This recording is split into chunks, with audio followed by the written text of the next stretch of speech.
I never intended to grow into a villain.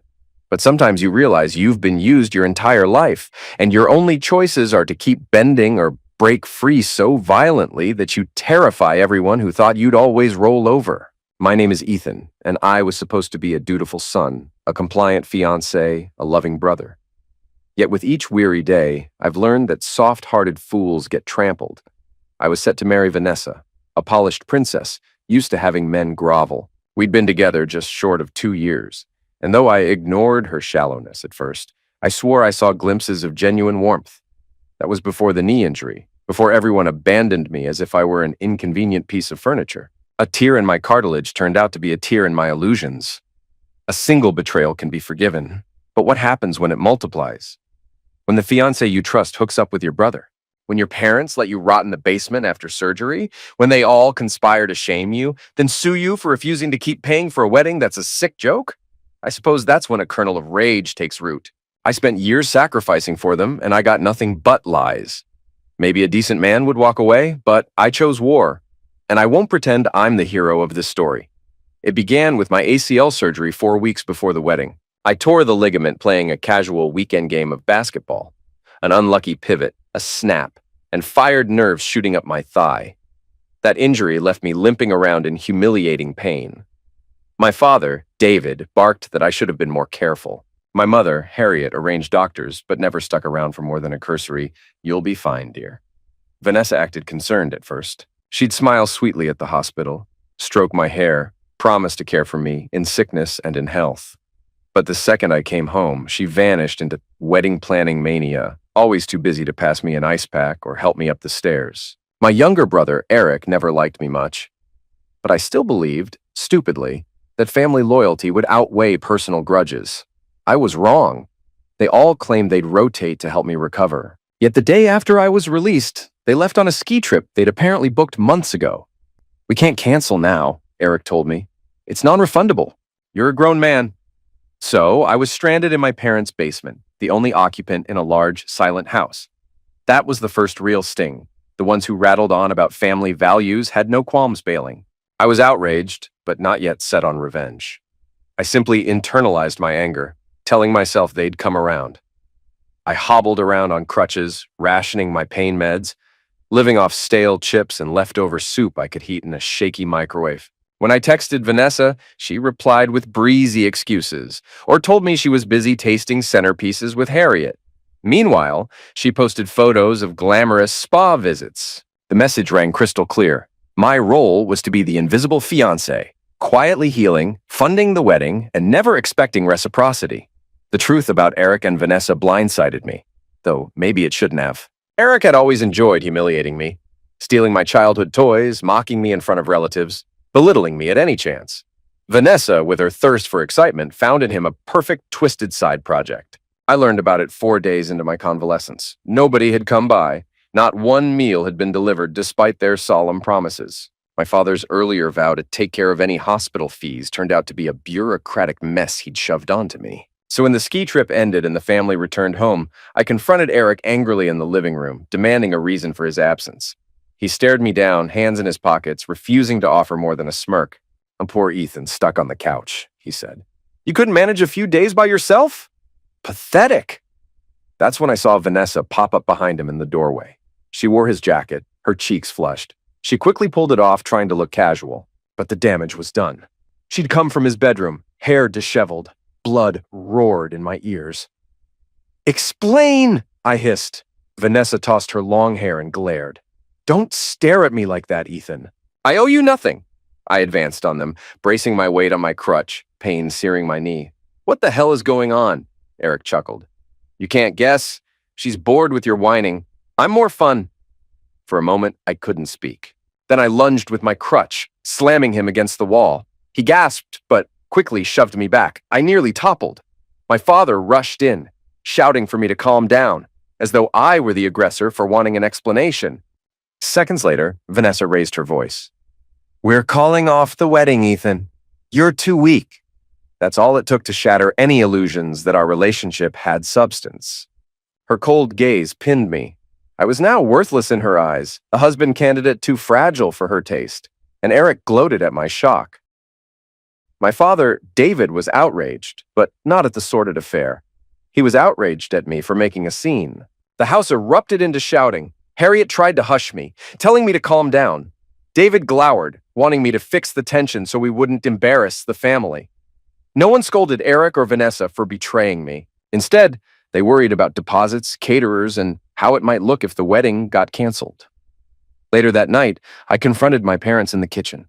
My knee throbbed. My mind reeled with visions of Eric and Vanessa in my bed. You're focusing on the wedding money, not the fact that your younger son stole my fiancée. My mother sniffed as though I were being dramatic. We paid a lot for this ceremony, Ethan. I stared at her. Vanessa's cheating. Why aren't you upset about that? My father waved dismissively. Eric insists it's not what you think. Even if it were, you can't just run from your obligations. Normal families manage these issues privately. We don't want a scandal. A twisted calm settled in my gut. Their cold disregard stoked something inside me. You want me to manage it? Fine. I glared at them both. I'll handle it my way. I left them guessing what that meant because, at that moment, I wasn't sure myself. All I knew was they chose to side with the golden child and preserve social niceties rather than stand by the son who'd done everything for them. So be it. In the days that followed, I discovered that all the wedding contracts, venue, flowers, catering, photography, were in my name. Dad had insisted it be that way, calling me the reliable one. This quickly transformed into leverage. If they wanted me to keep those contracts afloat, they needed me to sign the final checks. So they begged, cajoled, threatened. My father hammered me with calls about the massive financial losses.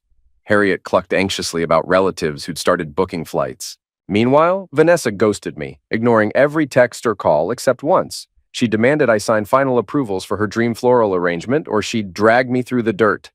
She ended that conversation with an icy sneer. No one will side with the guy who can't keep his fiancée satisfied. She didn't realize how deeply that jab cut, but it also fueled me. I started exploring ways to weaponize those contracts. If they wanted me to proceed with a wedding that was already a farce, I'd find a way to twist it into something that'd humiliate them all. The seeds of vengeance sprouted, though the plan was still hazy. I gleaned that Eric was sneaking around behind Lucy's, his wife's, back as well. He'd been married to Lucy for a year, though their relationship was on the rocks. Now, with Vanessa in the mix, it'd only be a matter of time before Lucy found out. That knowledge gave me more potential angles to exploit. I decided it was time to ensure every truth saw the light. Nights became my plotting time. My knee improved enough for me to walk short distances without the crutch. I spent hours combing through every email, text, or clue, piecing together a thorough record of my family's hypocrisy. I had receipts for wedding deposits, messages from Vanessa where she demanded I keep paying or face her wrath, and even scathing voice notes from my mother calling me dramatic. I saved all of it.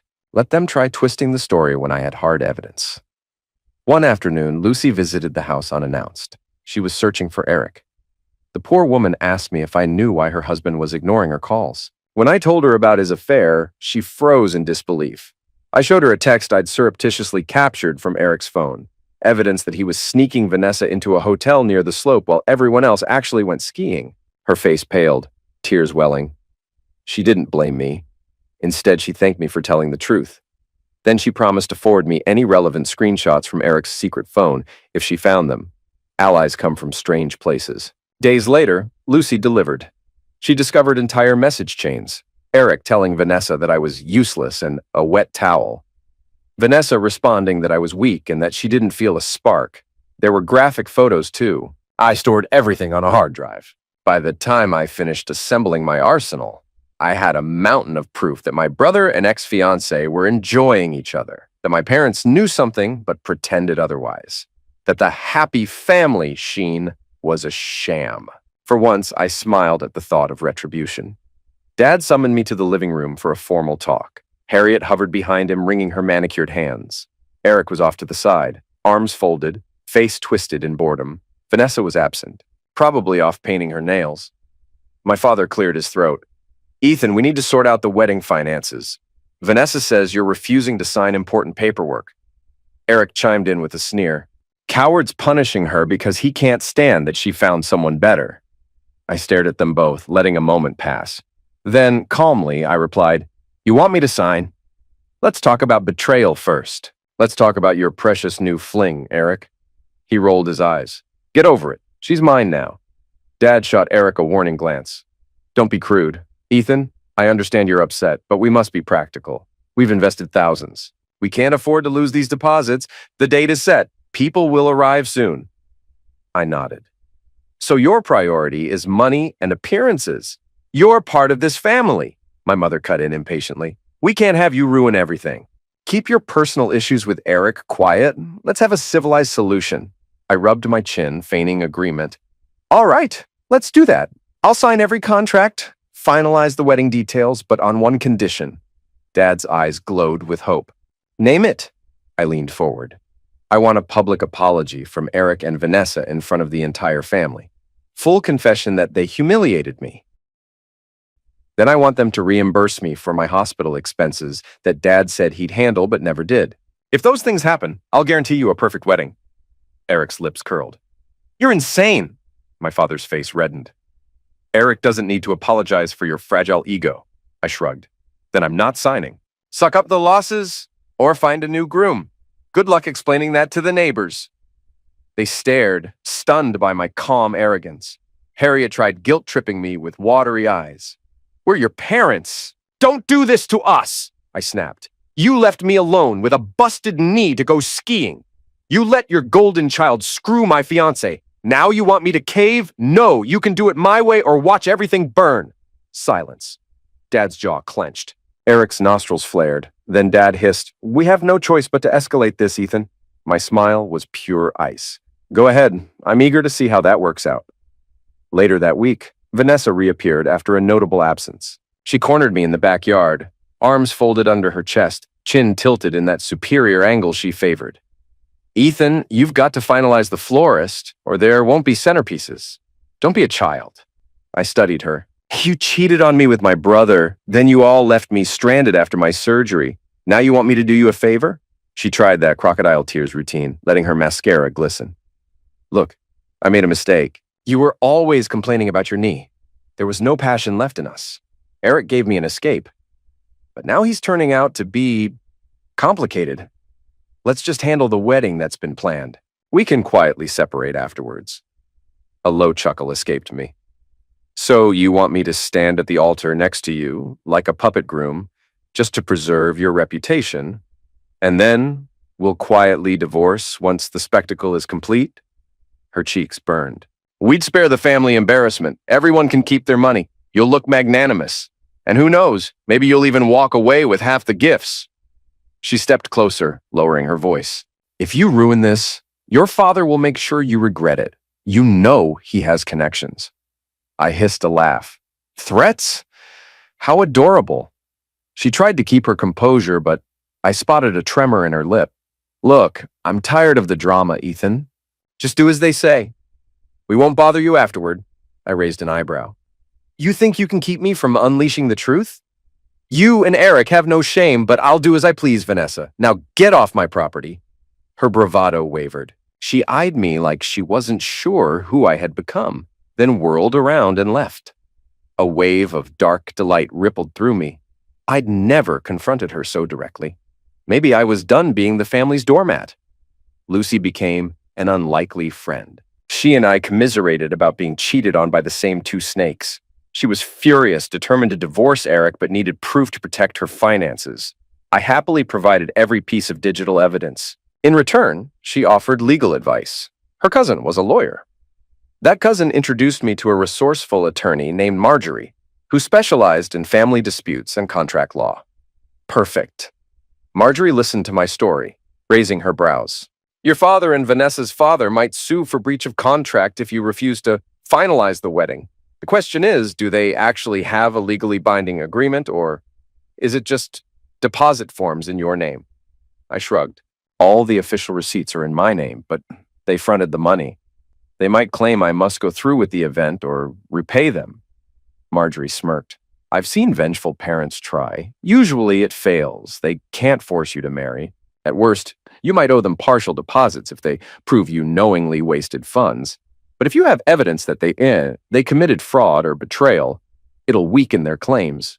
You can also countersue for emotional distress. Hearing her confidence fueled me further.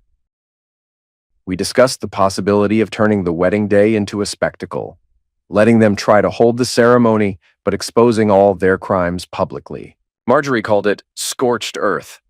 That phrase lit a spark in my chest. I was done saving face for traitors.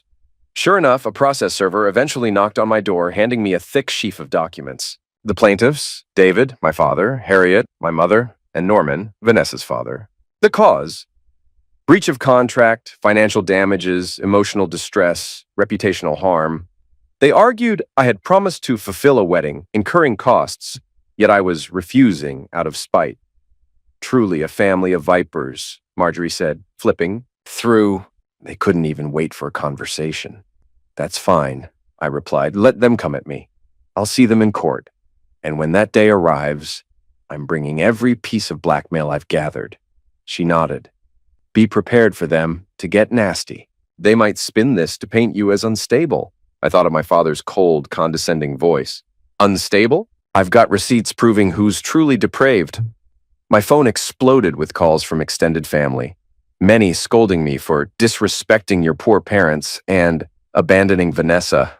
Rumors swirled that I'd lost my mind, that I was refusing to help with the wedding because I'd become addicted to painkillers, that I'd threatened violence. Lies piled on lies. I neither confirmed nor denied. I wanted them to squirm. One day, Harriet cornered me by the driveway, desperation etched on her face. Stop this, Ethan. Withdraw your countersuit. We can handle everything discreetly. I smirked. Withdrawal? I haven't even dropped the biggest bombs yet. She paled. You wouldn't. If the neighbors hear how dysfunctional we are. I cut her off. They will get used to it. You and Dad had years to do the right thing. Instead, you coddled Eric and let Vanessa stomp all over me. She tried tears. We never meant for you to be hurt. It just happened. Just happened. Hot anger seared my chest. You left me on a couch with a torn ACL to ski with your golden kids. Then when I found out Eric was screwing my fiancé, you told me to keep quiet. I'm done covering for you. She parted her lips, floundering for words, but I turned away, letting her realize the gravity of my new stance. I didn't care if she cried or threatened. I'd tasted the power of telling them no, and I intended to keep feasting on it. Eric came sniffing around soon after, apparently fearing I'd release everything I knew. We can settle this privately, he told me in the garage, voice thick with strain. I'll even pay you some hush money if you want. I scoffed. You think I'm that cheap? He clenched his jaw. I'm trying to keep Lucy from going nuclear, and Vanessa's freaking out about negative press. If you sabotage the wedding, both families lose. Then we're all a laughingstock. Clawing my nails against the metal handle of my crutch, I gave him a venomous stare. You sabotaged it yourself when you took her to bed. But let me guess, Vanessa's not so appealing now that you see the chaos, right? He bristled. We were hooking up for fun. Now everyone's miserable. Fun. Right. I turned away. Tell you what. Testify against Dad in the lawsuit. Admit he and Norman coerced me to keep paying for a sham wedding. Then maybe I won't share your little explicit texts with Lucy's lawyer, or the photos, or the timeline of your entire affair. His eyes flashed panic. That's blackmail. I offered a humorless grin. Call it leverage. You strike me as a man who'd do anything to protect yourself, so do it. I'll be waiting. He cursed me under his breath. But a spineless glint flickered in his eyes. He'd never been one to face consequences. Now he was drowning in them. I relished his desperation. Vanessa ambushed me in the hallway the next day. I could smell her vanilla perfume before I saw her. She blocked my path, arms crossed, lips tight. Eric's turning cold on me, she hissed. He blames me for stirring all this up. How shocking, I said, monotone. Her eyes flickered with frustration. Stop your smug act. Where do you get off thinking you can crush us? You were always the quiet one. I pinned her with a dead-eyed stare. I learned from you and Eric how to step on people. Consider it a gift from my betters. She clenched her fists. This can't go to court. You know how humiliating that'll be? I'll lose everything. You should have thought about that before fooling around with my own brother. You humiliated me. So brace yourself for payback. She seized my sleeve, voice dropping to a trembling whisper. We all do stupid things when we're bored, Ethan. I didn't mean for it to go this far. Don't let your anger ruin your future. We can talk settlement. My father is loaded. He'd pay you off. I jerked free. Shove your hush money. I prefer watching you squirm in court. She spat a curse, tears threatening to spill. Pathetic. Once I'd have felt pity. Now I just saw another manipulator reaping the harvest of her own betrayal. Strangely enough, in the midst of all this turmoil, an unexpected ally surfaced. My older cousin, Naomi. She'd always been the black sheep for refusing to follow the family's superficial rules. Hearing about the fiasco from gossipy relatives, Naomi reached out, offering her empty rental property as a safe haven if I wanted to move out of my parents' place. I took her up on it without hesitating. Hobbling on my brace, I packed essentials into cardboard boxes. My parents watched with stony disapproval. Harriet shrilled, "Where do you think you're going?" "Anywhere that isn't here," I said. "Unless you want to chain me in the basement?" She just gaped, and I walked out of the house, ignoring the dull ache in my knee. A sense of liberation fluttered in my gut. At Naomi's rental, I found a modest but clean one-bedroom. Finally, no more hearing Eric's footsteps overhead or seeing that smug grin. No more lectures from mom or dad about family unity. My exodus was step one in reclaiming sovereignty. A few days later, Dad demanded I return, probably to keep me under watch. I told him to enjoy the quiet. I had better uses for my energy. He threatened to cut me off financially. I laughed in his face, reminding him that I never saw a single dime from him except as manipulative bribes. Then I hung up. With Marjorie's guidance, I filed a countersuit claiming emotional distress, breach of promise, and intentional infliction of mental anguish. Though some might call it petty, it escalated the war exactly how I wanted. I plastered my lawsuit with transcripts of Eric's texts, Vanessa's mocking voice messages, insurance claims left unpaid, and even details of my post-surgery abandonment. Word spread among the relatives. Some called me monstrous for dragging the family name through the mud. Others quietly admired my guts. Harriet tried to phone me in tears again, lamenting how I was punishing everyone. I told her to check the dictionary for punishment and see if it matched deserved consequence. Meanwhile, David and Norman raged about the financial meltdown. The canceled wedding was racking up bills. Guests kept asking if the ceremony was still on. I refused to give them a gracious out, let them scramble. This was my revenge for the nights I bled in silence on that basement couch. One afternoon, I was limping out of my new place to get groceries when my father pulled up in his SUV. He jumped out, suit jacket flapping, face red. "Why are you doing this?" he barked as a few neighborhood onlookers slowed down to watch. I tilted my head. "Doing what? Defending myself?" He advanced on me, fists balled. "We are your parents. We provided for you. You're humiliating us in public. Have you no shame?" I snapped back. "Where was that parental devotion when I was post-surgery, needing help? You left me to starve. And you think you can lecture me on loyalty?" He spat on the pavement. "I will bury you with legal fees. We have resources. You can't win against us." "Try me," I said. "I have more than you know, and I don't care what I lose as long as I take you all down with me." We glared at each other. A breeze rustled the trees, carrying the hush of curious neighbors. Finally, he stormed back into his car and roared away. Let him stew in panic. My father hated losing control. Now I was the one controlling the narrative. That same week, Eric showed up at Naomi's rental, uninvited. I stepped outside to find him pacing the sidewalk, face haggard. "Bro, just hear me out," he said, voice cracking. "Everything's a mess. Lucy's divorcing me, Dad is losing it, Vanessa's meltdown is scaring everyone. I don't even want her anymore." I looked him up and down. "Oh? Tired of the toy you stole from me?" He lowered his gaze. "I'm sorry, okay? I'm not good at apologizing, but I screwed up. Vanessa was exciting. I was bored with Lucy. It just happened. But we can fix this. We're blood." My insides churned with old resentments. "We were only blood when you needed a scapegoat or can't manage your own mess. Get out of my sight." "Wait." He grabbed my arm as I tried to pass. "Help me handle Dad. He's losing his mind about the lawsuit. Just sign off that we'll settle out of court. I'll stand up for you. We'll say you weren't at fault." His desperation was pitiful. "And how does that help me exactly?" He threw his hands up. "You won't have to face a public trial. People will talk about us for years. Let's keep it quiet. You can revoke your countersuit, Dad will drop his, and we'll figure out the finances." I gave him a slow once-over. "No, I want the public fiasco. I want everyone to hear precisely what you and Vanessa did. Then I want them to see Dad's face in the newspapers. A father who sued his own recovering son to protect a worthless wedding. That's my price." He cursed, eyes brimming with angry tears. You're out of your damn mind. I brushed past him. Get used to it. A week later, Vanessa found me after my physical therapy session. She was perched on the hood of her white Lexus, arms folded, waiting in the clinic parking lot. The midday sun highlighted the fury in her eyes. "You're destroying me," she said the moment I approached. "Rotten hell," I replied softly. She clenched her jaw. "You want to see me suffer? Fine. But you'll suffer too. I heard from Harriet that you still have a limp. You'll always be half a man in that sense." I shrugged. "A half man who can still tear your life apart." She hopped off the hood, stepping close enough that I smelled her perfume again. "I was going to marry you. You were safe, but you bored me. I needed a thrill. Don't pretend you hadn't lost interest. Now you want to incinerate everything just to spite me?" I locked eyes with her. "Yes, because you scorned me at my lowest." "No one humiliates me like that and walks away unscathed." She actually let out a shaky laugh. "I can't believe the sweet, eager fiancé I once knew is gone. What are you now?" "Whatever it takes," I said.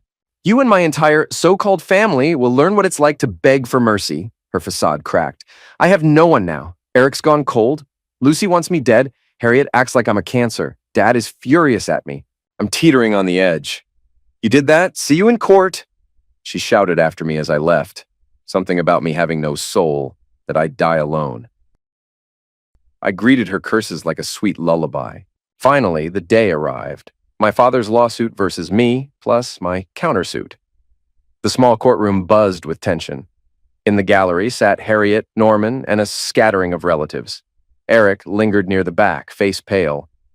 Vanessa was absent. Rumor said she'd had a breakdown and refused to appear, terrified of public shame. Dad's lawyer argued that I'd knowingly sabotaged a wedding contract, that I was unstable and accused fiancé and brother of imaginary misconduct. They tried painting me as paranoid. They demanded I pay them for lost deposits, emotional distress, and damage to their social standing. Marjorie responded with brutal precision. She displayed dozens of text messages from Eric to Vanessa referencing their affair. She revealed my father's repeated attempts to coerce me to marry for appearance's sake. She read out Harriet's voice notes where Mom ridiculed me for wanting basic post-surgery help. She included Lucy's affidavit about Eric's adultery. Then she hammered home the timeline of how they left me alone, ignoring my medical condition, all to enjoy a ski trip while my fiancé and brother shared a bed.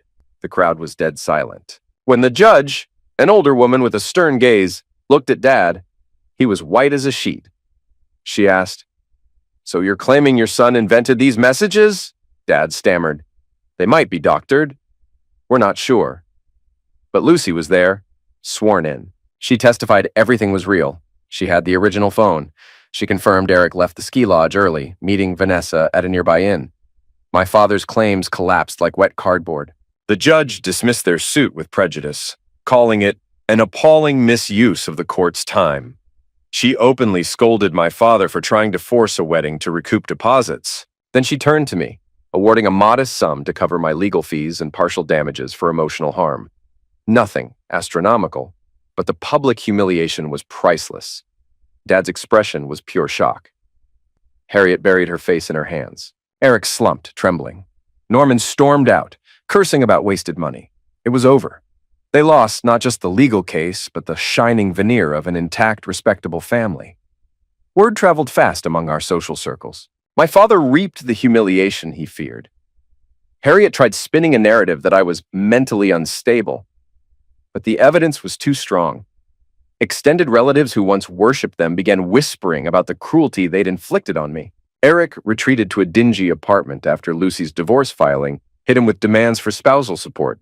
Vanessa vanished into some rumored facility, possibly for depression or a rest cure, though I didn't confirm. Norman paid monstrous cancellation fees for the wedding. Harriet and David faced social ostracism from their country club group. Their house was rumored to be up for sale to offset legal bills. As for me, I used the awarded funds to further my physical therapy and rent a better place. Naomi remained supportive. Lucy and I parted ways amicably, each relieved to break from that twisted circle. Did I ever feel guilt for shattering my family? At times, faintly. Then I remembered them leaving me crippled in a basement, hooking up behind my back and spitting in my face. That fleeting guilt faded fast.